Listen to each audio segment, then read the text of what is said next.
प्यारे साथियों, आज 11 फरवरी 2026 को हम लोग दिल्ली के जंतर मंतर पर अपनी मांगों को लेकर इकट्ठा हुए हैं और ये अधिकार बाबा साहब अंबेडकर के द्वारा लिखे गए संविधान ने हमें दिया है। और ये अधिकार सिर्फ हमें नहीं दिया, ये अधिकार देश के हर एक उस व्यक्ति को दिया है जो अपने ऊपर हुए अत्याचार, अन्याय, जुल्म, जाति, अपने अधिकारों पे हुए अतिक्रमण पे आंदोलन कर सकता है, विरोध दर्ज करा सकता है, पत्र लिख सकता है, प्रयास कर सकता है कि उसके ऊपर जो महसूस कर रहा है कि ये कानून गलत बना है वो कानून को वापस लिया जाए। मैं अभी लोकसभा में था, बजट पे अपनी बात रख के इसलिए आपके बीच देरी से पहुंचा क्योंकि राष्ट्रपति जी के अभिभाषण पे चर्चा नहीं हो पाई। तो बजट एक महत्वपूर्ण विषय है, बजट पे मैंने अपनी बात रखी और फिर अब मैं आपके बीच में हूं। प्यारे साथियों, मैं अपनी बात को शुरू करते हुए बहुजन समाज में जन्मे सभी संतों, गुरुओं और महान पुरुषों को नमन करता हूं।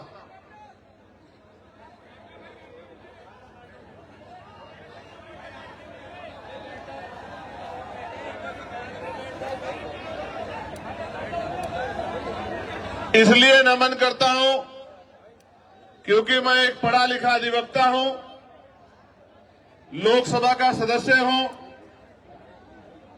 इस देश के इतिहास को जानता हूं और इतिहास से प्रेरणा लेकर ही आप अपने भविष्य को मजबूत कर सकते हैं, अपने वर्तमान को अच्छा बना सकते हैं।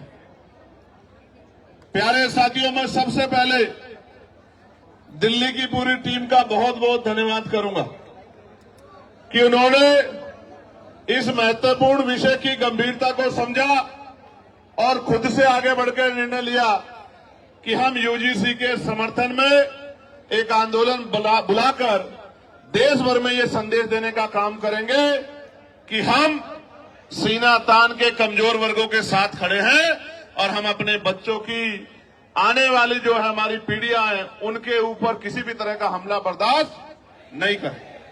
तो मैं और आप सब लोग दोनों हाथ उठाकर दिल्ली की पूरी टीम को धन्यवाद करें कि उन्होंने ये हौसला जुटाया, उन्होंने ये हिम्मत जुटाई, उन्होंने हमें शक्ति दी, उन्होंने वैचारिक मजबूती को समझा और असल में उन्होंने सबसे बड़े इस दुख को समझा कि बहन पायल, भाई रोहित, बहन डेल्टा और तमाम हमारे बेटे बेटियों की जो शहादतें हुई हैं, संस्थानिक हत्या हुई है, आने वाली पीढ़ियों के हिस्से में ये जुल्म जाति ना आए। इसलिए मैं उनकी बड़ी सोच को भी बहुत बहुत धन्यवाद देता। उसके बाद जिन साथियों ने ये मुमकिन कराया कि दिल्ली जैसे स्थान पर एक बड़ा आंदोलन हो, हमारी बात दूर तक जाए, जो जहां जहां से लोग पहुंचे हैं, मैं उन तमाम भाइयों का, बहनों का, बड़े बुजुर्गों का, अपनी पार्टी के बड़े नेताओं का, सबका धन्यवाद करता हूं। और जिनकी वजह से मैं लोकसभा में पहुंचा हूं, मैं उन भीम आर्मी आजाद समाज पार्टी के साथियों का और नगीना लोकसभा के समझदार लोगों का, नगीना लोकसभा बिजनौर जिले के साथियों का बहुत बहुत धन्यवाद करता हूं। प्यारे साथियों, इस आंदोलन की जरूरत क्यों पड़ी? क्योंकि लोकतंत्र में अगर आप अपने ऊपर होने वाले अन्याय के विरोध में आवाज नहीं उठाते तो ये मान लीजिए कि ये आपके ऊपर मुस्तैद कर दिया जाता है, आपके ऊपर थोप दिया जाता है कि आप इस बात को स्वीकार करते हैं। प्यारे साथियों, आप याद करके देखिए, इस देश में हमें कुछ भी मांगने से नहीं मिला। हर चीज के लिए हमारे अपने बीच के लोगों ने, जिनको आज हम महापुरुष के रूप में मानते हैं, उन्होंने संघर्ष किया है, अपना जीवन बलिदान किया है, अपने बच्चों का बलिदान दिया है, उन्होंने अपना सुख चैन त्यागा है।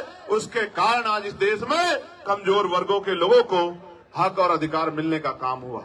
प्यारे साथियों, मैं आज उदाहरण देके बताऊंगा, जो भी डिबेट करना चाहता है मैं चैलेंज करके कहता हूं, जिस भी पार्टी के राष्ट्रीय अध्यक्ष में हिम्मत हो वो आजाद समाज पार्टी के राष्ट्रीय अध्यक्ष से डिबेट करे, डिबेट करे। मैं सामान्य डिबेट में इसलिए नहीं जाता क्योंकि आजकल चैनलों पे डिबेट का अस्त्र खत्म हो गया है। अपने स्वाभिमान सम्मान की रक्षा स्वयं करनी है, वहां कोई भी आके बैठ जाता है और कुछ भी कहने लग जाता है। हम इतने लोगों का प्रतिनिधित्व करते हैं, इसलिए हमारी जिम्मेदारी है कि हम अपने सम्मान की रक्षा भी स्वयं करें। इसलिए मैं चैलेंज करता हूं कि जिनका भी प्रतिनिधित्व लोकसभा में है, उस पार्टी का कोई भी राष्ट्रीय अध्यक्ष यूजीसी के विषय पे हमसे डिबेट करे और जो कमजोर वर्गों के विषय उन पर डिबेट करे, मुसलमानों के विषय पे डिबेट करे, ईसाइयों के विषय पे डिबेट करे, सिखों के विषय पे डिबेट करे, बौद्धिस्टों के विषय पे डिबेट करे, कर्मचारियों के विषय पे डिबेट करे, किसानों के विषय पे डिबेट करे, दलितों पिछड़ों के हक अधिकारों के विषय पे डिबेट करे, तो हम उनको जवाब देके बताएंगे कि हम जमीन से आए हैं, किसी नेता के पोते बेटे पोती बेटी नहीं है। हमें जमीन का पता है कि आज हालात क्या हैं और लंबे समय से हालात क्या थे। प्यारे साथियों, बड़े गौर से सुनो। नारे तो आप लगा रहे हैं तो बहुत दिनों से, लेकिन खाली नारे से बात नहीं आगे बढ़ेगी। प्यारे साथियों, मैं जानता हूं शिक्षा के दरवाजे किसी और ने नहीं खोले। अगर राष्ट्रपिता ज्योतिबा फूले प्रयास नहीं करते तो आज हमारे तन पे ये कपड़े नहीं आते। अगर शिक्षा में सबसे बड़ा योगदान किसने दिया है तो राष्ट्रपिता ज्योतिबा फूले ने दिया, मां सावित्रीबाई फूले ने दिया, मां फातिमा शेख ने दिया।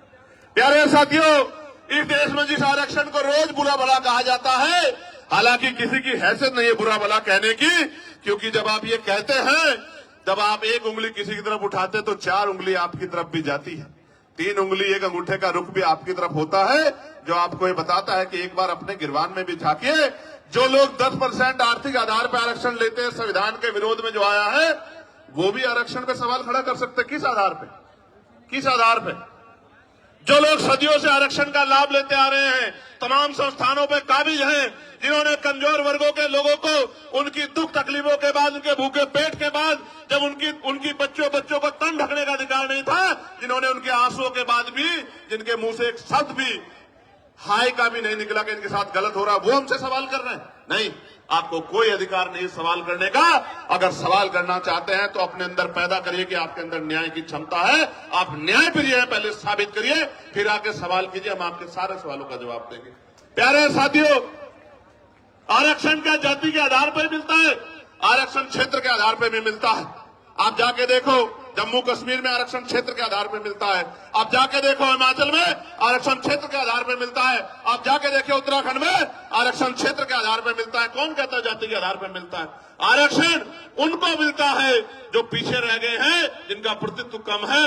और इस देश का मैं गारंटी से कहता हूं, कास्ट सेंसस करा के आप लोग डेटा उठा के लाइए, आइए डिबेट कीजिए और बताइए आपकी संख्या कम है। मैं गारंटी देता हूं, मैं चंद्रशेखर आजाद जो लोकसभा का सदस्य है और आजाद समाज पार्टी भीमान में कार्यकर्ता, में वचन दे कहता हूं, अगर किसी विभाग में आपका आरक्षण कम हुआ, चाहे वो विधानसभा हो या लोकसभा हो या कोई भी विभाग हो, अगर आपका आरक्षण, आपका प्रतिनिधित्व कम हुआ, मैं वचन देकर कहता हूं कि दलित पिछड़ों की लड़ाई को पीछे छोड़ के पहले आपकी लड़ाई लड़ने का काम करेंगे। इस बात का मैं आपको विश्वास दिलाता हूं। मैं संविधान को मानने वाला व्यक्ति हूं, न्याय प्रिय व्यक्ति हूं, इसलिए आपसे कह रहा हूं।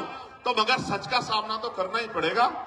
इस देश में अगर आरक्षण आया सबसे पहले तो 1902 में आया, जिसको छत्रपति साहू जी महाराज ने लागू किया, किसी और ने लागू नहीं किया। कुर्मी वंश के छत्रपति साहू जी महाराज ने लागू किया। उससे पहले तमाम न्याय प्रिय लोगों पे था अवसर, उन्होंने लागू नहीं। इस देश में अगर वोटिंग राइट मिला, इस देश के बहुसंख्यक लोगों को, बालिग लोगों को वयस्क मताधिकार मिला, सार्वभौमिक मताधिकार मिला, इसका श्रेय अगर किसी को जाता है तो वो बाबा साहब अम्बेडकर को जाता है। आपको इतिहास पढ़ना चाहिए। 1919 से पहले इस देश में बहुत कम % लोग वोट करते थे। मॉन्टेगो चैनफोर्ड सुधार समिति बनी और सुधार समिति ने नए पैमाने तय किए कि वोट देने का अधिकार उनको मिले जो जमींदार हैं, जो भूमि जिनके पास बड़ी संख्या में है, जो लगान देते हैं, जो टैक्स देते हैं, जो बहुत पढ़े लिखे हैं, जो पूंजीपति हैं, जिन पे व्यापार है। आप इतिहास उठा के देखो, जिन्होंने ने आंख ही या जिनको अपने अधिकारों का पता ही संविधान के आने के बाद लगा है, उनकी संख्या कितनी रही होगी, आप इस बात को महसूस करके देखें। तो इसलिए मैं कह रहा हूं कि कुछ भी मांगने से नहीं मिला है। भारत ऐसा देश है जहां बाबा साहब अम्बेडकर ने जिस तरह आज हम इकट्ठा हुए बहिष्कृत हितकानी महासभा के बैनर तले ज्ञापन दिया, उस ज्ञापन के बाद साइमन कमीशन भारत आया और साइमन कमीशन जब भारत आया उनकी रिपोर्टों के आधार पे गोलमेज कॉन्फ्रेंस हुई और तीनों गोलमेज कॉन्फ्रेंस के बाद बाबा साहब अम्बेडकर ने यह सुनिश्चित करवाया कि कमजोर वर्गों के लोगों को भी वोट का अधिकार मिलना चाहिए। तब इस देश में, और आपको जान के खुशी होगी कि न्यायप्रिय चरित्र किसे कहते हैं, कि भारत पहला ऐसा देश है कि संविधान के लागू होने के साथ देश की महिलाओं को और गरीब और अमीर तमाम तबकों के लोगों को वोटिंग राइट मिलने का काम हुआ। ये काम अमेरिका नहीं कर पाया, ये काम जर्मनी नहीं कर पाया, ये काम यूरोपियन कंट्री नहीं कर पाई, ये काम इंग्लैंड नहीं कर पाया। ये काम अगर किसने किया कि महिलाओं को बराबर का अधिकार मिले, तो ये भारतीय संविधान में बाबा साहब अम्बेडकर ने किया। हिंदू कोड बिल पे इस्तीफा दिया जब महिलाओं को उनके अधिकार नहीं दिला पाए, पिछड़ों को उनके अधिकार नहीं दिला पाए। इसलिए हम तो लंबे समय से उपेक्षाओं से लड़ रहे हैं। मैं बात आपको क्यों बता रहा हूं, जब हम चारों तरफ देखते हैं तो मामना रामसु वर्मा दिखाई देते हैं, संत राम पी प्रजापति दिखाई देते हैं, मान्यवर काशीराम साहब दिखाई देते हैं, मान्यवर दीना भाना वाल्मीकि साहब दिखाई देते हैं। जब हम चारों तरफ देखते हैं संत गाडगे जी महाराज दिखाई देते हैं, नारायणा गुरु दिखाई देते हैं। जब हम चारों तरफ देखते हैं बाबू सिंह दयाल चौरसिया दिखाई देते हैं, परमानंद लोधी जी दिखाई देते हैं, अवंतिका बाई लोधी जी दिखाई देती है, जलकारी बाई दिखाई देती है, तमाम हमारे महापुरुष और वीरांगनाएं दिखाई देती है। ये सब कौन है?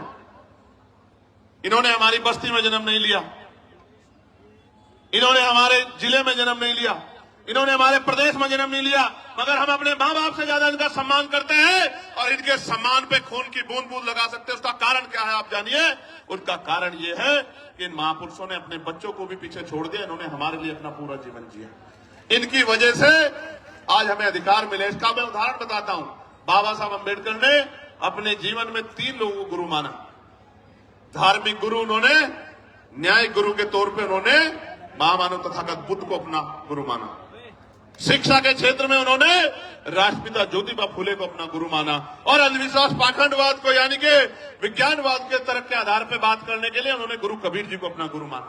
आप समझो, बाबा साहब ने राष्ट्रपिता ज्योतिबा फुले को गुरु माना, उनके दिखाए रास्ते पे चले, साहू जी महाराज के रास्ते पे चले। इसी वजह से वो सामाजिक न्याय की बात को मजबूती से रख पाए। कहां थे लोग जब इस देश में स्तन टैक्स लिया जाता था? कहां थे लोग इस देश में जब विधवा विवाह रोका गया था? कहां थे जब सती प्रथाएं होती थी? कौन खड़ा था इस बात को लड़ने के लिए जब महिलाओं को जिंदा जला दिया जाता था? वही महापुरुष खड़े थे जो समझते थे कि हर व्यक्ति के जीवन का मूल्य क्या है। प्यारे साथियों, बात मैं आपको क्यों बता रहा हूं कि हमारी पार्टी के नेता ये बात कर रहे थे कि भाई चंद्रशेखर आजाद पिछड़े वर्ग के लिए मैदान में आए, कोई नहीं आता। मैं उनको कहना चाहता हूं कि आप पिछड़े नहीं हैं, आप हमारे भाई हैं, हमसे पिछड़े हुए हैं। आप पिछड़े नहीं हैं, हम सब लोग पिछड़े हैं। आप हमारा परिवार हो, हमारे भाई हो, बस पिछड़े हुए हो, उन पिछड़ों को इकट्ठा करने के लिए हम लोग निकले।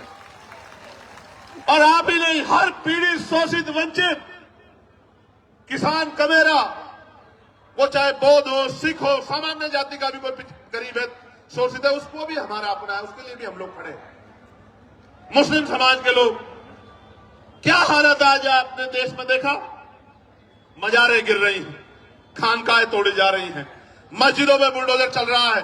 और अयोध्या में क्या हुआ? जिस व्यक्ति पे आरोप लगा के उसका घर तोड़ दिया, उसको बंद रखा, कोर्ट ने उसको बरी कर दिया। अगर हिम्मत है तो मुख्यमंत्री माफी मांगे अपनी बात के लिए, जो बात उन्होंने असेंबली में खड़े होकर कही थी कि इस धर्म के लोग गुंडागर्दी करते हैं। मैं आपको बताना चाहता हूं कि सब लोग पीड़ित हैं, सब लोग पिस रहे हैं। अभी एक नौजवान साथी मुझसे मिला, मुझसे कहने लगा भैया हमारा विषय उठाना। मैं पूछना चाहता हूं, सरकार न्यायप्रिय है तो आप मुझे बताओ, 2025 जुलाई में सरकार ने जवाब दिया कि सेंट्रल यूनिवर्सिटियों में पिछड़े वर्ग के professor, assistant professor, associate professor की 80% रिक्तियां है। कितने परसेंट? 80% रिक्तियां। आदिवासी समाज की 83% रिक्तियां और शेड्यूल कास्ट की, अनुसूचित जाति की 65% रिक्तियां। मैं पूछना चाहता हूं, कोई भी डिपार्टमेंट तभी तो चलेगा जब उसको चलाने वाले लोग होंगे।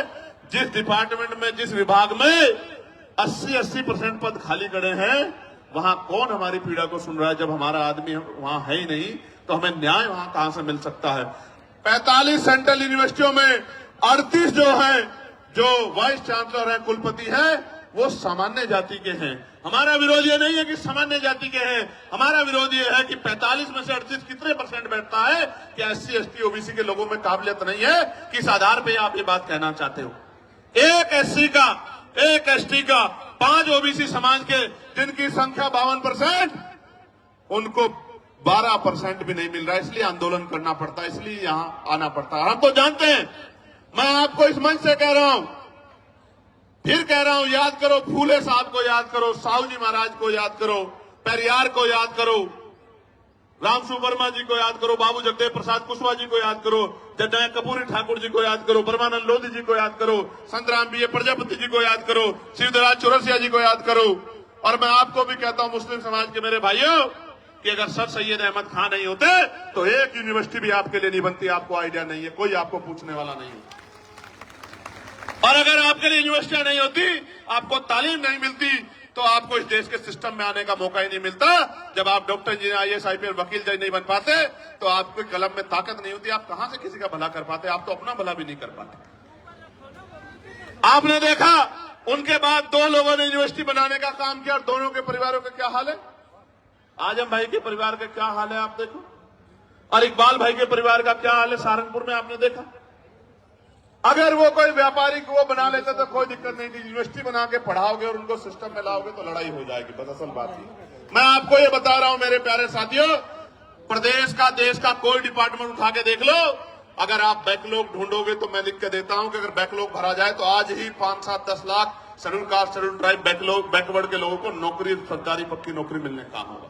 लेकिन इन सरकारों ने क्या कर रखा है? इन्होंने ठेके संविदा पे अपने लोग रख रखे, कम पैसे में लोग रख रखे, जो लोग रख रखे उनको पूरा पैसा नहीं मिलता, कॉन्ट्रेक्चुअल जॉब दे रखी है, क्योंकि आरक्षण ना देना पड़े SC ST OBC के लोगों को। इसलिए मैं आपको कहना चाहता हूं, ये जो UGC आया, मैं इसका धन्यवाद करूंगा, इस गाइडलाइन का।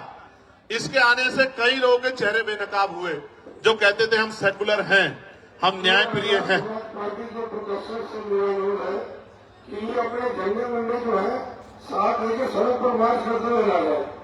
ये जो सम्मानित व्यक्ति बोल रहे हैं, मैं इनसे आग्रह करूंगा, जो एडमिनिस्ट्रेशन के लोग यहाँ हैं, मैं उनसे आग्रह करूंगा कि हमारे जो सीनियर लोग हैं, एक बार उनसे बात कर लें, ये बीच में ना अपनी बात को रखे, और ये भाषा शैली सुधारे। झंडे वंडे नहीं होते हैं, ये झंडा हमारा सम्मान है।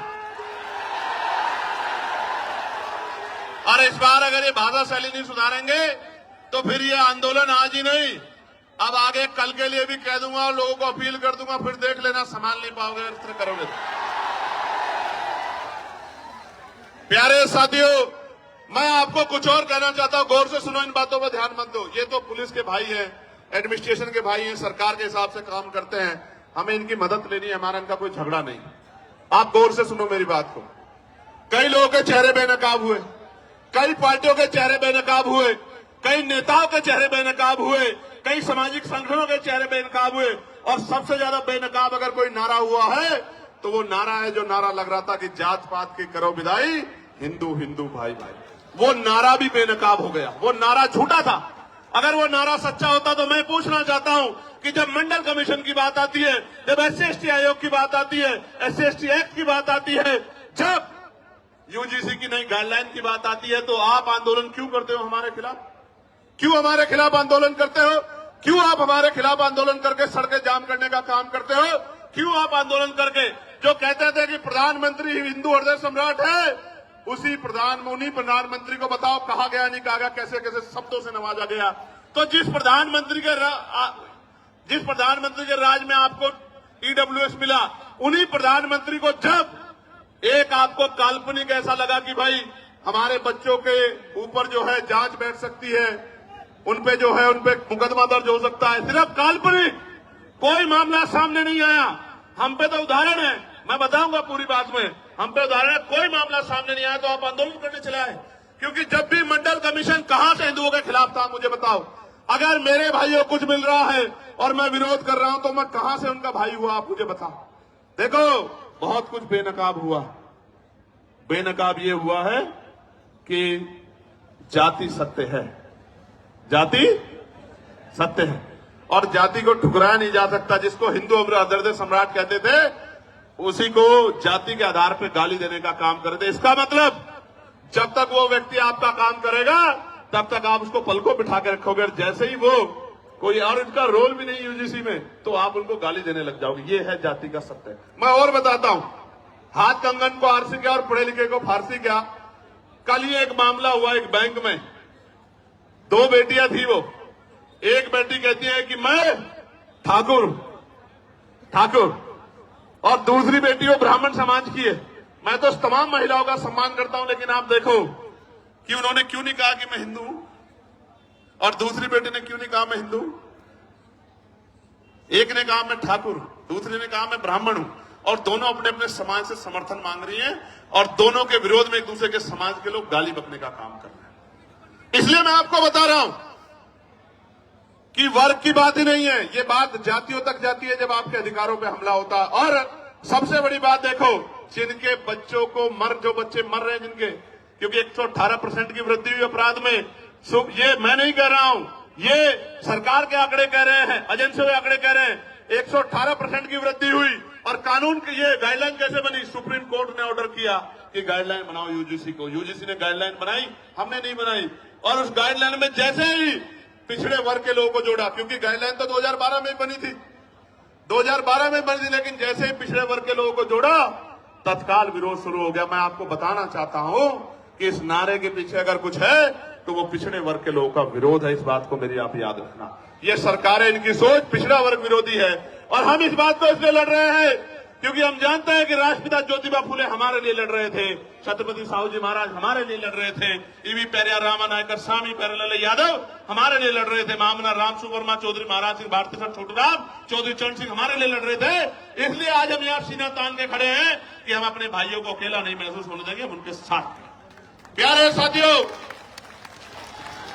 यूजीसी की बात हुई है, मैं पूछना चाहता हूं, कोई ऐसा प्रोटेस्ट बताओ जो यूजीसी के विरोध में हुआ हो और पुलिस ने उन पर लाठी चलाई हो। कोई एक विरोध आप मुझे बताओ पूरे देश के अंदर, या उनको पकड़ के खींचा हो, या उनके कार्यक्रम में इस तरह से माइक उठा के बीच बीच में कहा हो कि भाई आपके लोग कम है, आपके लोग ज्यादा, कभी हुआ क्या? लेकिन जैसे आप लोग आंदोलन करने आए, कहां बीएचयू में, कहां गोरखपुर यूनिवर्सिटी में, कहां लखनऊ यूनिवर्सिटी में, कहां जेएनयू में, कहां डीयू में, आपको पीट भी रहे हैं और पीट के उठा के बंद भी कर रहे हैं। क्योंकि जो समाज प्रभावी होता है, जिनके पास मीडिया होता है, जिनके अधिकारी होते हैं, जिनकी एजेंसियां होती हैं, जिनके पास वॉइस होती है, उनकी छोटी से छोटी बात भी लाखों मील तक दूर जाती है। और जिनकी आवाज नहीं होती उनको हत्या करके लटका दिया जाता है। तो चारों तरफ सुनसान, चारों तरफ इस तरह का चुप्पी होती है कि जैसे कुछ हुआ ही नहीं। इस देश में क्या नहीं सहा हमने, क्या नहीं सहा इस देश में। हमने लक्ष्मणपुर बातें कांड सुना, जहां हमारी माओ के पेट चीर के और जो बच्चे थे पेट में उनको निकाल के तलवार की नोक पे खड़ा कर दिया। क्या नहीं देखा हमने इस देश में। इस देश के दलितों, पिछड़ों, मुसलमानों, आदिवासियों में क्या नहीं सहा। कितने दंगे, कितने जुल्म, कितनी लाशें हमारी जो है, क्या क्या क्या बयां करूं मैं, क्या क्या नहीं सहा इस देश में। कितने दंगे, कितनी एनसीआरबी का डेटा क्या कहता है, कितनी बच्चों की इज्जत लुटती है। मैं कहता हूं सार्वजनिक करो, रिकॉर्ड उठा के बताओ कि ये जिन बच्चों की 1 लाखों की संख्या में इज्जत लुटती है, किस समाज की, किस समाज की, बताओ एक समाज को। क्योंकि ये समाज सोया हुआ है, इनको नहीं पता कि रोज इनकी बच्चियों को, बेटियों को कहीं ना कहीं प्रदेश में, देश में जुल्म जाति का शिकार होना पड़ रहा है। और जब न्याय मांगने जाते हैं तो लाठियों से स्वागत होता है, अपमानित गालियां दी जाती है। इसलिए मैं कह रहा हूं कि ये नारा तार्किक नहीं है, जो नारा लगा के आपको लंबे समय से बेवकूफ बनाया जा रहा है। ये नारा तार्किक होता तो मैं गारंटी देता हूं कि यूजीसी गाइडलाइन के खिलाफ कोई आदमी सड़क पे नहीं आता। वो कहता कि यूजीसी गाइडलाइन, अच्छा डर कौन, डरेगा कौन? कानून कितने देश में? 302 है, 304 है, 308 है, 307 है, कितने कानून है? इतने कानून बने हुए हैं, हर कानून का दुरुपयोग हो सकता है। कोई दुरुपयोग का एक तो मामला आता। 2012 से SC ST के उसमें गाइडलाइन बनी हुई है, आप पे 10 मामले हैं जो आपके खिलाफ फर्जी दर्ज हो गए हो। कुछ तो होगा आपके पास जिसके आधार पे आप कह रहे हो, लेकिन कोई तथ्य नहीं है। एक ही तथ्य है कि हमें अपराधी मान ले। हम कहां अपराधी मान रहे हैं भाई? हम कौन है अपराधी मांगने वाले? कन्वेंशन रेट कहता है कोर्टों का। हम तो किसी को सवाल नहीं करते कि जब हाई जुडिशरी में, हाई कोर्ट में और सुप्रीम कोर्ट में हमारा रिप्रेजेंटेशन नहीं होता, हम तो तब भी सवाल नहीं करते। हम जैसा गूंगा बहरा कौन लोग होगा? कौन होगा? कौन होगा? हमसे ज्यादा सीधा सच्चा व्यक्ति तो इस देश में कोई भी नहीं होगा जो जुल्म भी सहता है और चुप भी रहता है। जानवर भी अपने हक के लिए लड़ते हैं, हम लोग तो अपने हक के लिए भी लड़ पाते हैं। हमसे ज्यादा सीधा भोला कौन होगा? और इसी भोलेपन का फायदा लंबे समय से उठाया जा रहा है। प्यारे साथियों, इसका एक उदाहरण बताता हूं कि क्यों लड़ना पड़ता है। मध्य प्रदेश में 90 के बाद, जब मंडल कमीशन के बाद आरक्षण लागू हो गया पिछड़े वर्ग के लोगों को, तो आज भी वो भैया खड़ा है। 13% आरक्षण वहां जो संवैधानिक 27% मिला है, उसमें से भी 13% मिलता है। वो रोज आंदोलन करते हैं। यही सुप्रीम कोर्ट उस मामले को, फाइल को नीचे दबा के रखता है। क्यों नहीं सुनता? जब आपने एक दिन पहले पीआई दाखिल हुई और अगले दिन सुनवाई कर ली, तो हमें पीड़ा होती है कि जब 69,000 शिक्षक भर्ती का मामला उत्तर प्रदेश का सालों भर पड़ा रहता है कोर्ट में, जब 27% रिजर्वेशन का मामला सालों पड़ा रहता है और आप कभी सुनवाई नहीं करते हो। मेरे आज भी याद है जब डिमोशन हुए थे उत्तर प्रदेश में, एक पूर्व की सरकार थी, जब उनके निगरानी में डिमोशन हुए थे, इसी सुप्रीम कोर्ट ने कहा था कि पहले डिमोशन कराओ, उसके बाद हम सुनेंगे। मैं पूछना चाहता हूं, जब हमारे हकों की बात आती है तो क्यों चुप्पी थाम लेते हो आप? हम तो उम्मीद लगा के बैठे हो कि आप न्याय के देवता हो, आप न्याय की मूर्ति हो, आप न्याय करोगे। क्या ऐसा गाइडलाइन में जिसमें गाइडलाइन ना पड़ी हो? मुझे बताओ, क्या उसमें आर्थिक रूप से कमजोर वर्गों को उद्देशिका में नहीं जोड़ा गया? आर्थिक रूप से कमजोर वर्ग ईडब्ल्यूएस में सारे सामान्य जाति के बच्चे, तो कैसे सामान्य जाति के खिलाफ हो गया? इसमें महिलाओं को जोड़ा गया है, इसमें दिव्यांगजनों को जोड़ा गया है, कैसे किसी के खिलाफ हो गया? और कहा गया कि भाई इसमें नोटिफिकेशन में ये नहीं रखा कि सामान्य जाति के प्रतिनिधि होंगे। मैं कहता हूं 38 जब कुलपति सामान्य जाति के हैं तो आपका रिप्रेजेंटेशन कौन कम कर देगा?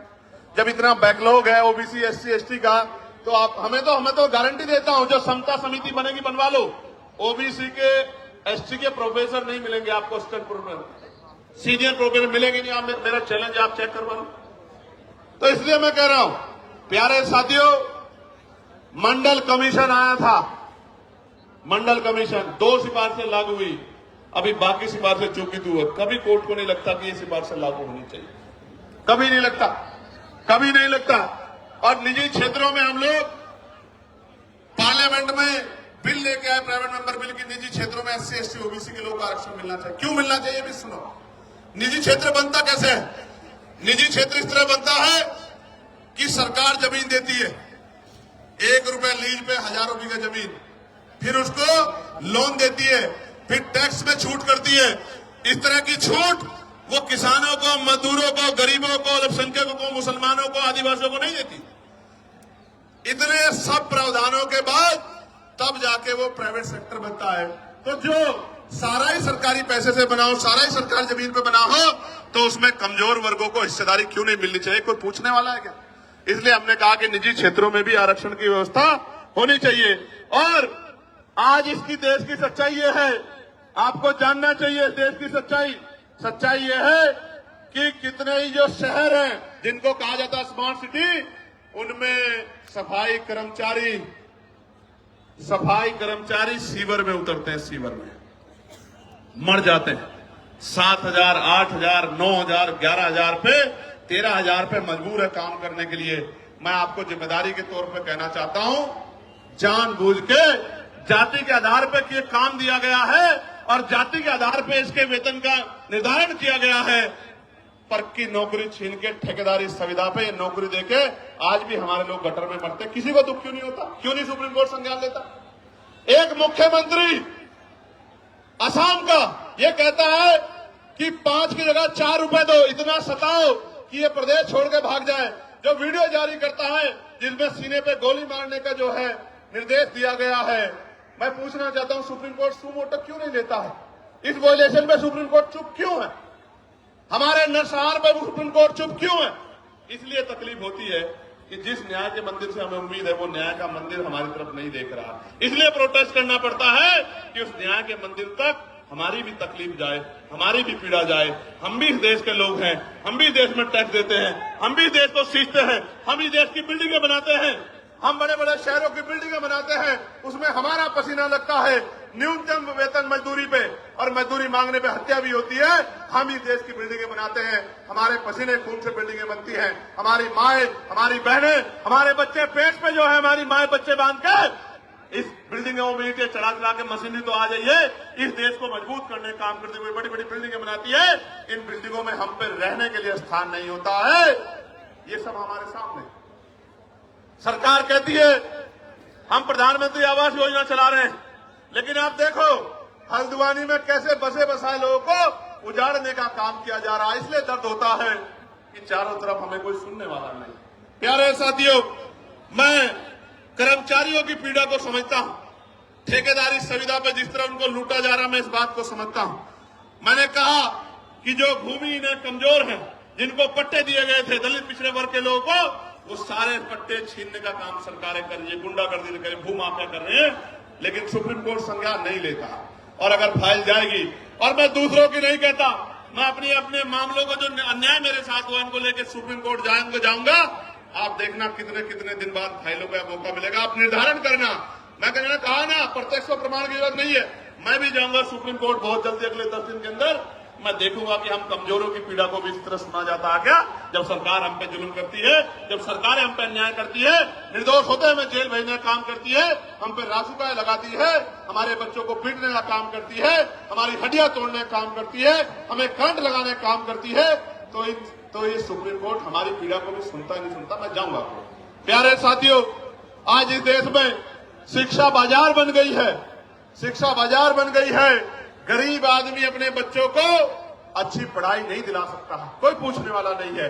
बच्चे पढ़ेंगे नहीं तो आगे कैसे जाएंगे, और जो चला जाता है वो हिंसा का शिकार हो जाता है, जातीय भेदभाव का शिकार हो जाता है। मैं दूर नहीं जाता, कहते हैं ना कि भाई उदाहरण की जरूरत पड़ती है। मीडिया के साथी यहां हैं। वर्ष 2012 में वर्धमान जो अब सफदरजंग है, महावीर मेडिकल कॉलेज में SC/ST समुदाय के MBBS कर रहे छात्रों को फिजियोलॉजी के लिखित टेस्ट में जाति देखकर जानबूझ के फेल किया गया। आरोप लगे, जांच हुई, और आपको जान के अचरज होगा, छात्रों की शिकायत पे जब दर्ज हुई, सरकार ने कमेटी बनाई जिसका नाम था मुंगेकर कमेटी। मुंगेकर कमेटी की जांच में पता लगा कि SC/ST के बच्चे के पेपर पे अंकित जाति देख के चुन चुन के फेल किया गया। तो हमारे मन में सवाल क्यों ना पैदा हो कि हमारे साथ कास्ट बेस्ड डिस्क्रिमिनेशन होता है।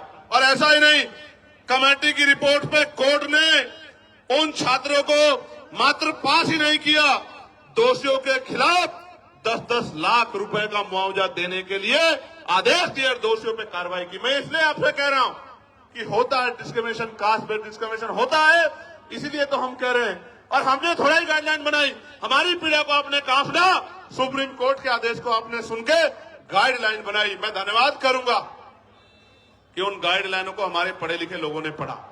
भाई देखो, दो तरह का समाज है अभी। एक वो जो हाशिए पे गांव में रहता है, लेकिन वो मेहनत मजदूरी करके उनके पिताजी भी अपने बच्चे को यूनिवर्सिटी भेजने का काम कर रहे हैं। यूनिवर्सिटी क्यों भेज रहे हैं कि मेरी गरीबी, बेबसी, लाचारी, परेशानी, बीमारी, तकलीफों को ये मेरा बेटा पढ़ लिख के doctor, engineer, IAS, IPS professor बन के 2 रुपए कमा के सम्मान का जीवन खुद भी जिएगा, मेरी तकलीफों को भी दूर करेगा, मेरे दरिद्र को भी काटेगा। वो बच्चा पढ़ने आता है लेकिन वो उत्पीड़न का शिकार हो जाता है। और ये मैं नहीं कह रहा हूं, ये एजेंसियों की रिपोर्ट कह रही है, इसलिए इस आधार पर गाइडलाइन बनी है। प्यारे साथियों, बातें तो बहुत है कहने को, लेकिन मैं ये कह रहा हूं, ये सच है कि जहां आपकी आवाज नहीं होगी वहां सुनवाई नहीं होगी। इसलिए आपको अपनी आवाज को मजबूत करना पड़ेगा। आज इस आंदोलन का पहला चरण है, आज यहां है, कल राष्ट्रीय अध्यक्ष भीम आर्मी के नेतृत्व में भोपाल में होगा। 9 तारीख को राजस्थान में हुआ था। हम लोग इतनी चैन से नहीं बैठने वाले हैं। हमें जब मुझसे कोई पूछता कि चंद्रशेखर भाई कैसे आए जीत के, तो मैं कहता हूं मैं नहीं आया, मेरे लोगों ने मुझे चुन के भेजा है, क्योंकि आज उनकी आवाज को उठाने वाला कोई भी नहीं है। आज उनके दर्द पे, उनकी दर्द पीड़ा पे बोलने वाला कोई नहीं है। मेरी क्या औकात थी कि मैं आ जाता लोकसभा में। मेरे लोगों ने वोट और नोट देके मुझे चुन के भेजा है। मेरी जिम्मेदारी बैठती है कि अगर उनकी तरफ आंच आए, उनकी तरफ उंगली उठे, तो मैं भी बोलूं और अपने साथ के जागरूक लोगों को भी बोलने के लिए तैयार करूं। इसलिए आज ये आंदोलन हो रहा है। प्यारे साथियों, इस देश में संविधान है, आर्टिकल 25-26 है, धार्मिक आजादी है।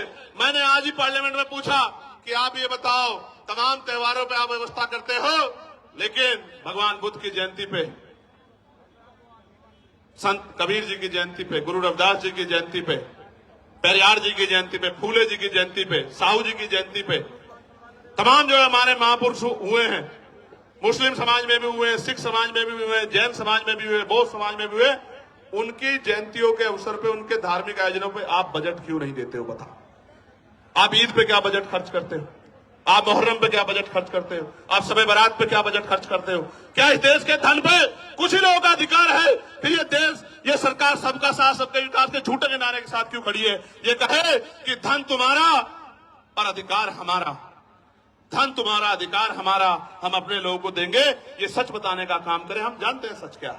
प्यारे साथियों, मैं लगातार उन विषयों को पार्लियामेंट में उठाने का काम करता हूं। हमारी संख्या कम है, इसलिए मुझे समय कम मिलता है, लेकिन ये संख्या कम हमेशा नहीं रहेगी। ये संख्या हमेशा कम नहीं रहेगी। हमें लड़ाई लड़नी पड़ेगी, और अगर हम चुप रहे ज्यादा दिन तक, वो दिन दूर नहीं है कि हमारी आने वाली पीढ़ियां इस देश में पुनः गुलाम हो जाएगी। गुलामी की बेड़ियां काटने के लिए हमें संघर्ष करना पड़ेगा, और क्रांति की ज्वाला में अपना बलिदान देने के लिए सतत तैयार रहना पड़ेगा, क्योंकि महापुरुषों ने संघर्ष किया था तो हम लोगों को अवसर मिला है। और अगर आज हम लोग संघर्ष करेंगे तो आने वाली पीढ़ियों को अवसर मिलेगा। और अगर हम लोगों ने चुप्पी थाम ली, निजी स्वार्थों में चुप हो गए, जिस तरह हमारे कुछ नेताओं ने अपने लोगों का हाथ छोड़ के और ये कहा कि भाई हम इनके साथ है, मैं कहना चाहता हूं आपको सबके साथ रहना चाहिए, लेकिन गलत को गलत और सही को सही तो कहना चाहिए। अगर गलत होता तो मैं भी उनकी बात करता, लेकिन जब गलत नहीं है तो सिर्फ वोट के लिए आप उधर चले गए। जब आप पावर में नहीं हो तो आज आप उधर जाके खड़े हो गए हो, कल आप पावर में होंगे तो मैं कैसे उम्मीद करूं कि आप हमारे लोगों के बारे में सोचोगे। ये बहुत बड़ी चिंता हमारे समाज के सामने, हम गरीब, कमजोर, दलित, पिछड़े मुसलमानों के सामने देश में आ गई। प्यारे साथियों, चारों तरफ अंधेरा है, चारों तरफ चुप्पी है, सब लोग आंखें बंद करके बैठ गए हैं। ऐसे दौर में अगर हम लोगों ने भी आंखें बंद कर ली तो मैं लिख के देता हूं कि लड़ने की हिम्मत टूट जाएगी। मेरी बात को आप याद रखें। जब मैं ये लड़ाई लड़ रहा हूं, आपको नहीं पता इसके बाद मुझे क्या मिलेगा। मीडिया में जो उस तरह की सोच के लोग हैं, वो मेरे खिलाफ राजनीतिक प्रोपगंडा चलाएंगे, झूठे प्रोपगंडा चलाएंगे। वो जो अधिकारी उस सोच के हैं, वो मुझे, मेरी पार्टी कार्यकर्ताओं को तोड़ने की कोशिश करेंगे, झूठे मुकदमे लगाएंगे। लेकिन मैं आपको बताना चाहता हूं, जीवन एक बार मिला है, जीवन बार बार नहीं मिलता। मौत कल की आती आज आ जाए, हम अपने लोगों के हितों से किसी भी कीमत पे समझौता नहीं करेंगे। और अगर हम जैसे लोग चुप हो गए, हम जैसे लोग बैठ गए, तो मैं लिख के देता हूं कि फिर कोई हिम्मत नहीं कर पाएगा कि वो लड़ाई को लड़ ले। प्यारे साथियों, लड़ाई बड़ी महत्वपूर्ण है। आज आपने इतनी बड़ी संख्या में जुटकर ये संदेश सरकार को दे दिया कि आप लोग कमर कसे हुए बैठे हो, मेरे एक आदेश का इंतजार कर रहे हो। मैं आपको विश्वास दिला के बताता हूं,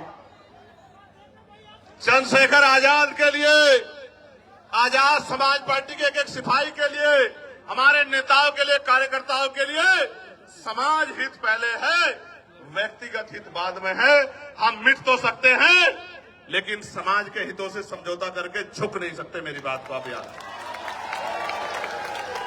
मैं अकेला व्यक्ति था, भंते जी यहां बैठे हैं, मैं अकेला व्यक्ति था जिसने बीटी एक्ट के खिलाफ आवाज उठाई कि बीटी एक्ट 1949 खत्म किया जाए, क्योंकि उसमें बौद्धिक समाज के लोगों के साथ अन्याय हो रहा।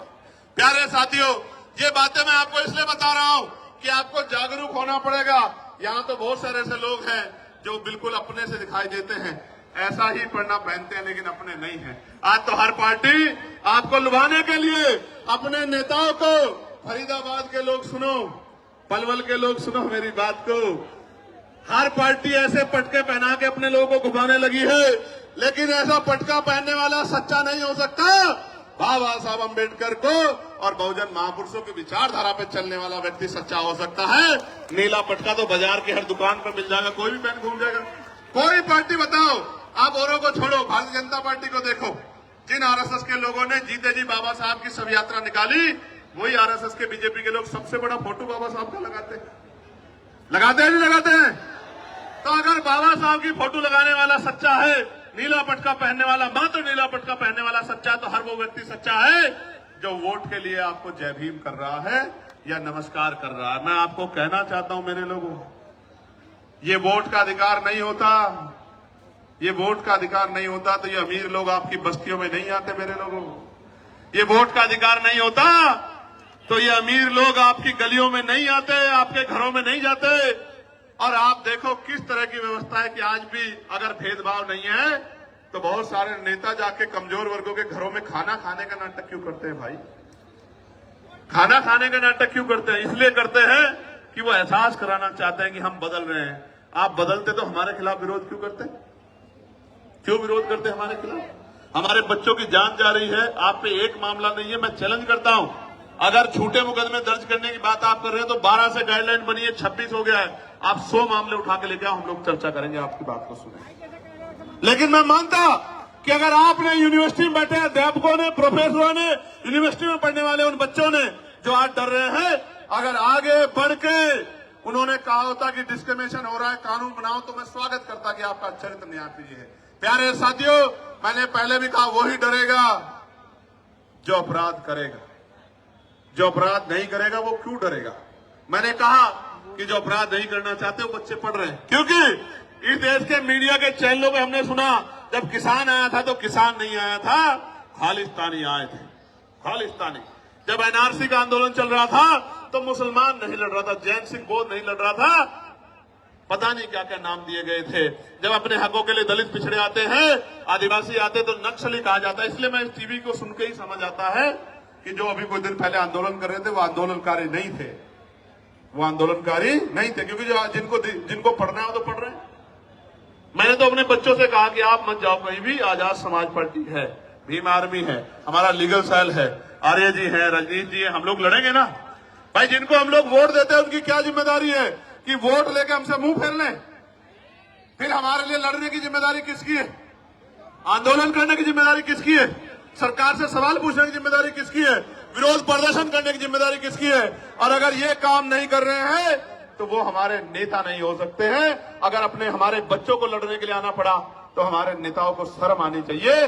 तो इसलिए मैं उन बच्चों को विश्वास दिलाने के लिए, जो पढ़ रहे हैं जेएनयू में, डीयू में, जो पढ़ रहे हैं पटना यूनिवर्सिटी में, जो पढ़ रहे हैं लखनऊ यूनिवर्सिटी में, प्रयागराज यूनिवर्सिटी में, बीएच यूनिवर्सिटी में, उत्तराखंड, उन सब बच्चों को ये बताने के लिए आया हूं कि हमारे लिए राजनीति बाद में, समाज हित पहले, अपने बच्चों का भविष्य पहले। हम अपने बच्चों को विश्वविद्यालय में मरने नहीं देंगे, इसलिए हम लोग आज मैदान में जंतर मंतर पे खड़े। प्यारे साथियों, मुझे साथियों ने आते बताया कि कुछ लोग उल्टे सीधे सवाल पूछ रहे हैं। मैं आपको कहना चाहता हूं, इन उल्टे सीधे सवालों से देखो, अपने ही 4 आदमी वो लेके आएंगे और अपना एक कैमरा और वो लेके आएंगे और उनके आगे कर देंगे और उनसे उल्टे सीधे सवाल पूछेंगे, वो उल्टे सीधे जवाब देंगे। इन बातों से अब हम लोग सोशल मीडिया समझदार हो गए। अब ये बातें चलने वाली नहीं, अब ये बातें किसी मोर्चे पे चलने वाली नहीं है। मैं ताजा उदाहरण बताता हूं आपको, मैं कहना नहीं चाहता था मगर बताता हूं, पता लगना चाहिए आप लोगों को। मैं पिछले 20-25 दिन से सहारनपुर नहीं गया, क्योंकि लगातार मैं अपने लोकसभा क्षेत्र के मुद्दों को उठाने के लिए पार्लियामेंट में कोशिश कर रहा हूं। और इस बीच में हमने रैलियां की, आगरा की रैली की, फिर हमने कन्नौज की रैली की, फिर हमने 8 तारीख को संत कबीरनगर की रैली की। तो एक घटना मेरे जिले में घटी, जहां शोभा यात्रा निकालने के लिए परमिशन को लेकर विवाद हुआ। अब उन बच्चों से कहलवाया गया कि भाई चंद्रशेखर भाई ने मदद नहीं की।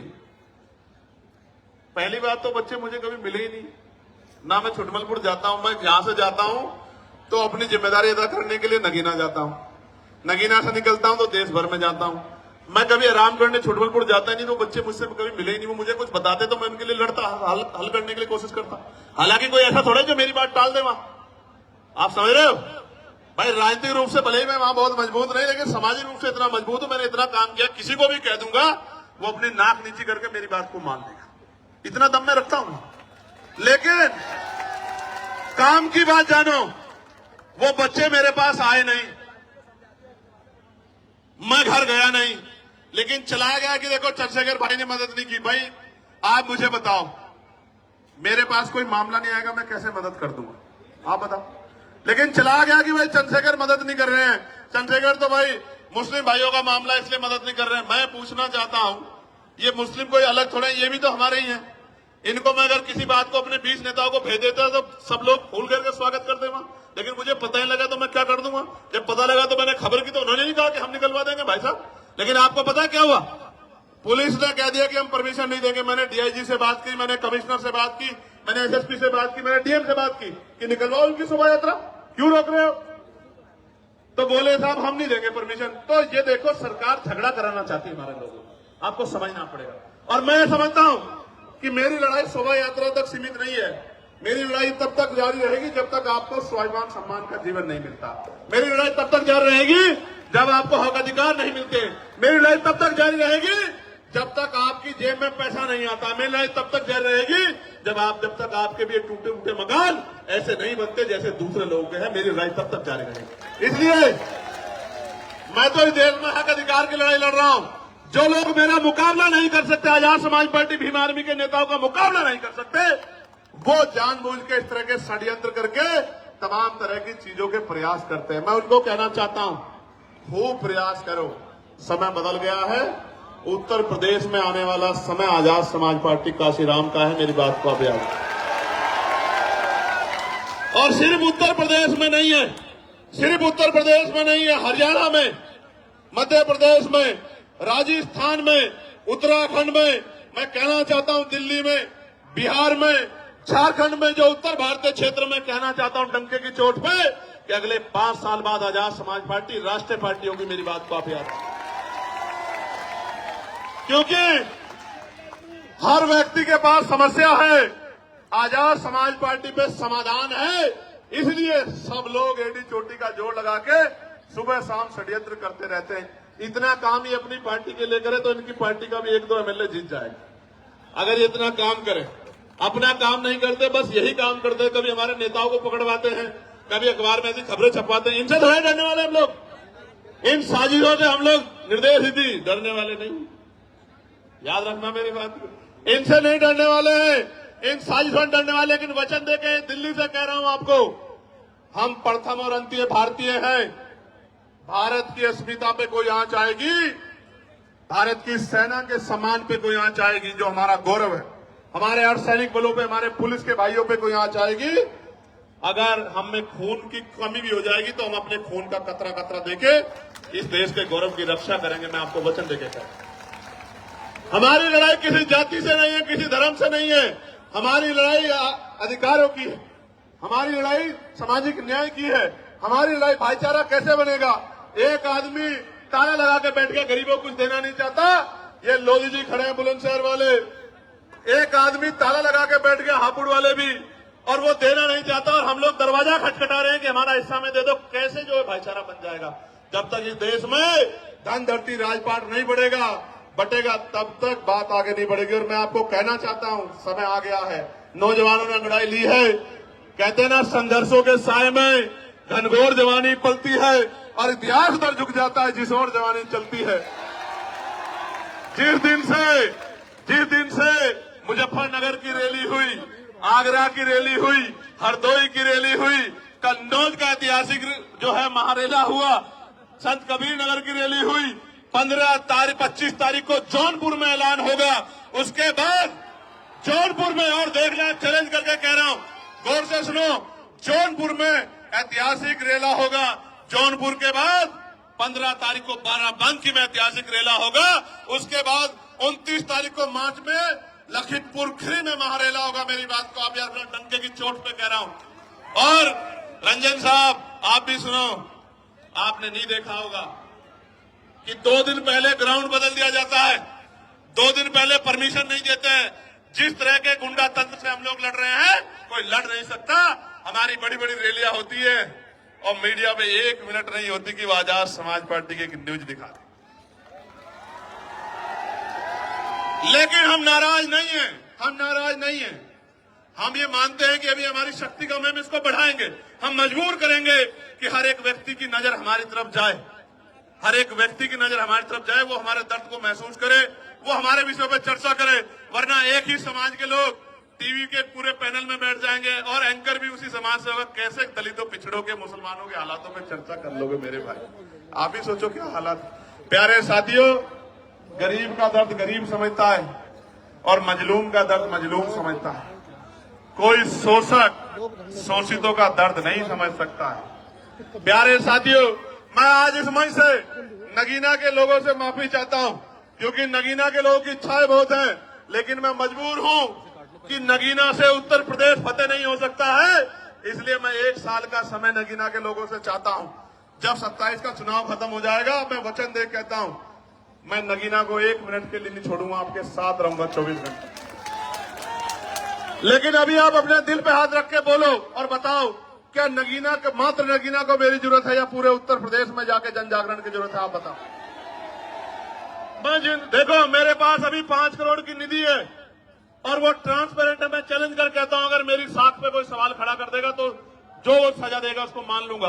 वो सबके सामने है। मैं कोशिश करता हूं कि किसी का काम जो जरूरी है वो ना रुके। मैं फिर कह रहा हूं, ये 5 करोड़ में सीमित हूं मैं। जिस दिन राजकाज बनेगा, सिर्फ नगीना नहीं, जिस चीज पे आप हाथ रख दोगे कि भाई ये काम होना चाहिए, मैं गारंटी देता हूं वो काम करके दिखाएंगे आप मेरी बात। इसलिए प्यारे साथियों, 1 साल का समय दे दो। 1 साल, इतने साल जुल्म सहाया, आपको बिल्कुल अलग रखा। 1 साल का समय दे दो। 1 साल के बाद आपकी तरफ एक भी शिकायत की सुई नहीं आने देंगे। इस बात का मैं आपको विश्वास करता हूं। प्यारे साथियों, शामली बैसवाल के लोग धरने में बैठे हैं, कुछ लोग यहां भी आए हैं हमारा समर्थन करने। मैं उनका बहुत समर्थन करता हूं। उनकी जो मांग है आप बताइए, हम लोकसभा के पटल पे भी उठाने का काम करेंगे और उनको जाके मजबूती देने का भी काम करेंगे। प्यारे साथियों, अंत में जब मैं अपनी बात को खत्म करूंगा तो मैं आपसे भी कुछ उम्मीद करके आया। बताओ, मेरी मदद करोगे नहीं करोगे? और मेरी मदद का मतलब क्या है? सुनो, मेरी मदद यानी कि आपकी खुद की मदद। गौर से सुनना। आज हमने, किसी को नहीं पता था हमारा प्रदर्शन यहां होता है तो पूरा कनॉट पैलेस, पूरा ये क्षेत्र जाम हो जाता है। इस बात को पूरा प्रशासन, पुलिस जानती है। आज हमने चुनिंदा लोगों को, ये भी हजारों संख्या में हो गए हैं, अलग अलग स्टेट से बताया कि उनको जाकर किस तरह लड़ाई लड़नी है। राजस्थान के कुछ साथी दिख रहे हैं, हरियाणा के कुछ साथी दिख रहे हैं, यूपी के कुछ साथी दिख रहे हैं, मध्य प्रदेश के कुछ साथी दिख रहे हैं, इसी तरह उत्तराखंड के साथी भी दिख रहे हैं। दिल्ली का तो बारंबार हम लोग धन्यवाद करते हैं। बिहार के साथी दिख रहे हैं। मैं आपको ये कहना चाहता हूं, गौर से सुनो, मैं आपको ये कहना चाहता हूं, अंत में गौर से सुनो, मैं आपसे क्या चाहता हूं। आप यहां से जब घर लौटो तो इस बात को समझो कि political power is the master की। जब तक राजनीतिक सत्ता हमारे पास नहीं होगी तो हमारे हितों में फैसले नहीं होंगे, पॉलिसियां नहीं बनेगी। मैं आपसे, आप उससे मेरे खून का कतरा कतरा ले लो फौजी साहब, लेकिन मैं आपसे आग्रह कर रहा हूं कि गली मोहल्लों में जाके अपने वोट को संगठित करके अपनी ताकत 2027 में उत्तर प्रदेश के अंदर बना। और मैं बड़ी बात नहीं कह रहा हूं श्री जी, एक मौका आप आजाद समाज पार्टी काशीराम को मिलने दो। मैं वचन देके कहता हूं, विश्वास से कहता हूं, पूरी हिम्मत से कहता हूं कि जो लोग आज हमारे साथ नहीं है वो भी ये कहेंगे कि हम उसका विरोध भले ही कर सकते हैं, उस पार्टी का, उसकी पॉलिसी का, लेकिन उनका काम में मुकाबला नहीं कर सकते। ऐसा काम करके दिखाएंगे। मेरी बात को आप याद रखें। प्यारे साथियों, मैं पुलिस के भाइयों का बहुत धन्यवाद दूंगा। एड्रेस मुझे भी नहीं पता अभी है। 1 मिनट, एक आदमी को बोलना तो। आजमगढ़ वाली होगी, अभी बाद में देंगे आजमगढ़ को मौका। अभी आप ये सुनो, 25 तारीख को जौनपुर में कार्यक्रम है, रैली, एक बात। और 25 तारीख के बाद 15 तारीख को, 15 मार्च को रैली है बाराबंकी लखनऊ के पास, और 29 मार्च को है लखीमपुर खीरी, और 5 अप्रैल को है। उत्तराखंड के साथियों को भी मौका दिया है कि वो भी अपनी शक्ति को इस बार दिखा दें। बहुत दिन हो गए हैं उनको भी, क्योंकि इस बार उत्तराखंड से भी हमारा प्रतिनिधित्व आने वाला है, ऐसा भी मेरा विश्वास है। प्यारे साथियों, आप यहाँ जुटे हो, बड़ी ताकत दी आपने आके, इतनी छोटी कॉल पे इतनी मजबूती से आपने आंदोलन किया। 500 लोगों के आंदोलन को 50 बार टीवी में दिखाया जाता है, 5 लोगों के आंदोलन को ब्रेकिंग न्यूज में दिखाया जाता है। आशा और उम्मीद है कि आज आपकी तरफ भी मीडिया की निगाह जाएगी, ऐसा मेरा विश्वास है। भले ही वो निगेटिव वे में जाए, भले ही वो निगेटिव वे में जाए, भले ही वो ये कहे कि बहुत शोर शराबा था, नौजवान पेड़ों पे चढ़ गए थे, पुलिस बार बार रोक रही थी, इस तरह की सारी बात करें, लेकिन कभी कभी आपके खिलाफ जो साजिश होती है उससे भी लोकतंत्र में आपका प्रचार होता है, तो इससे घबराने की जरूरत नहीं। प्यारे साथियों, ऐसे मुट्ठी बंद करो मेरे साथ सब लोग, जहां तक मेरी आवाज जा रही है मुट्ठी बंद करो। जय भीम, जय भारत, जय संविधान, जय मंडल, जय जोहर। आवाज दो, आवाज दो। यूजीसी गाइडलाइन लागू करो, कुर्सी खाली करो, यूजीसी गाइडलाइन लागू करो, कुर्सी खाली करो, बाक लोग भरो, बाक लोग भरो, कुर्सी खाली करो, किसानों को एमएसपी की लीगल गारंटी दो, वरना कुर्सी खाली करो, निजी क्षेत्रों में SC ST OBC को आरक्षण दो, वरना कुर्सी खाली करो, प्रमोशन में रिजर्वेशन SC ST OBC को लागू करो, वरना कुर्सी खाली करो, पुरानी पेंशन बहाल करो, गरीबों की जमीन लूटना सरकारें बंद करें। बंद करो, बंद करो। एक अंतिम बात, यूजीसी पे सरकार का पक्ष भी आपको जानना चाहिए। शांत होकर सुनो भाई, बहुत इंपॉर्टेंट है बात।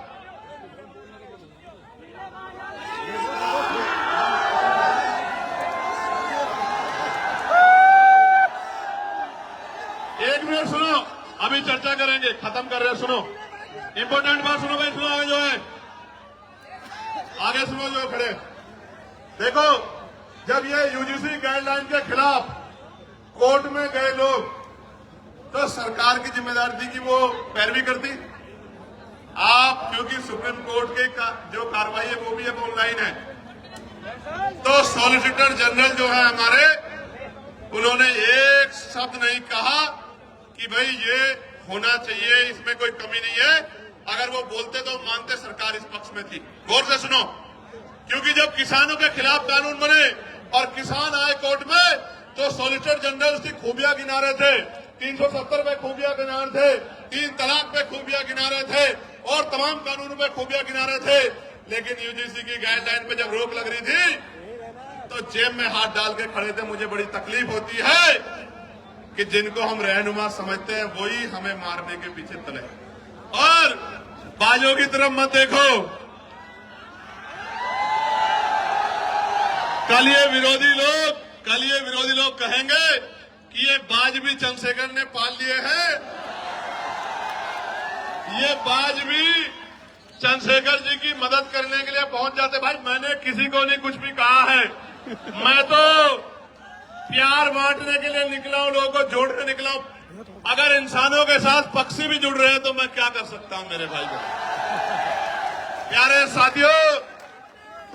साथियों, मैं पुनः दिल्ली की पूरी टीम का बहुत बहुत धन्यवाद करता हूं, बहुत बहुत धन्यवाद करता हूं।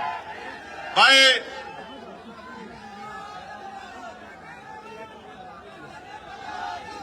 एक मिनट शांत हो जाओ, सुनो भाई सुनो, जो लोग मेहनत करते हैं उनका सम्मान होना चाहिए।